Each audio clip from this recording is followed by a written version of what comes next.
Anda kembali bersama kami di News Jabar, masih membahas mengenai 100 hari kerja dari Wali Kota dan juga Wakil Wali Kota Bandung bersama dengan kedua narasumber kita. Ini menarik tadi dikatakan bahwa memang kalau bicara mengenai Kota Bandung, macetnya, banjirnya, ini bukan hanya satu pihak tapi banyak pihak yang terlibat dan perlu waktu yang lama begitu ya. Nah, bicara juga mengenai anggaran ini Pak. Anggaran tahun lalu dengan tahun sekarang begitu, kira-kira dari DPRD sendiri sejauh ini bagaimana hasilnya dan dengan anggaran tersebut apa yang diharapkan oleh DPR di Kota Bandung? Ya, anggaran untuk tahun depan, tahun 2019 memang cukup berat.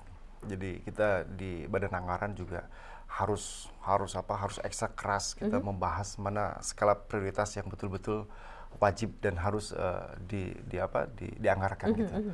Dan anggaran 2019 itu kita ketahui defisitnya cukup besar, sekitar 800 miliar.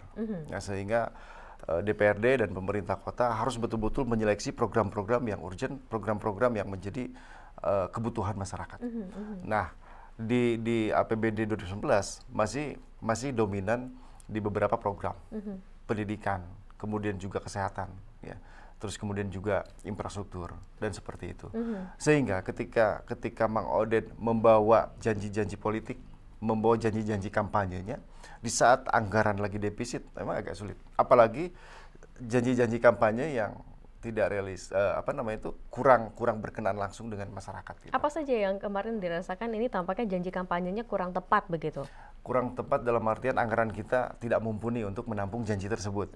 Contoh misalkan, Pak Oded ingin program-program kewilayahan, PIPPK itu kan asalnya 100 juta, ditambah menjadi 200 juta. Dan itu saya yakin tidak memungkinkan karena anggaran kita cukup terbatas gitu ya, cukup terbatas. Dan program-program PPPK yang paling urgent itu bukan penambahan dulu, tapi PPPK ini adalah program inovasi pemberdayaan.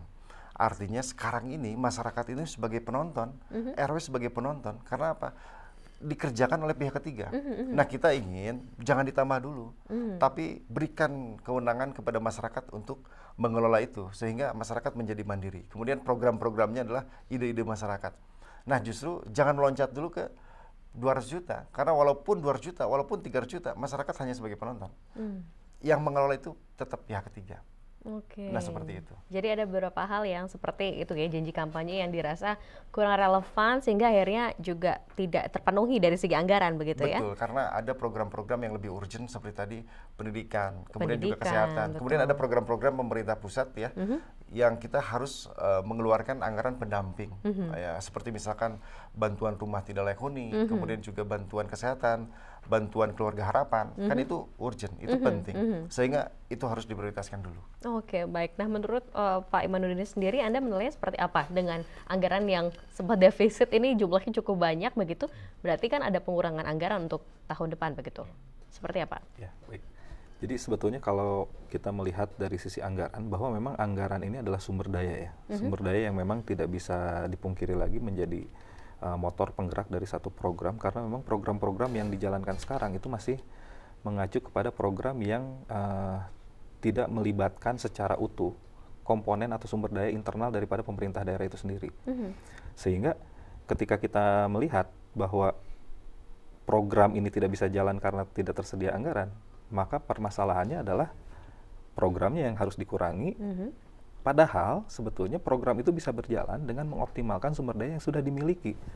Contoh misalnya ketika kita melihat ada beberapa kegiatan yang di pihak ketiga kan, padahal sebetulnya itu bisa dilakukan oleh pemerintah dengan sendirinya gitu. Hanya memang ada permasalahan dari sisi aspek sumber daya manusia atau mungkin kepercayaan diri juga, sehingga seolah-olah kalau itu tidak di pihak ketiga kan, ini tidak akan menjamin kualitas. Banyak sekali sebetulnya contoh yang bisa diambil gitu ya. Yang salah satunya adalah ketika kita berbicara pengelolaan SDM. Ada di dalam pemerintahan itu ada analisis jabatan, analisis beban kerja, yang itu selalu memakan anggaran. Contoh misalnya, padahal di setiap pemerintahan itu ada pegawai-pegawai atau jabatan-jabatan analis kepegawaian gitu. Di mana harusnya itu bisa menjadi domainnya mereka. Hanya memang karena itu tidak berjalan, akhirnya itu pihak ketiga lagi. Itu salah satu contoh ya. Belum lagi yang lain-lainnya itu banyak sekali contohnya. Sehingga ini sebetulnya adalah ketika bagaimana pemerintah menyikapi pencapaian tujuan, dan pencapaian tujuan ini kan isunya adalah isu pelayanan, Pak. Jadi isu pelayanan ini suka tidak suka, mau tidak mau, ini semakin hari akan semakin meningkat. Karena apa? Masyarakat juga dengan informasi, teknologi, preferensi masyarakat terhadap pelayanan publik yang baik itu meningkat.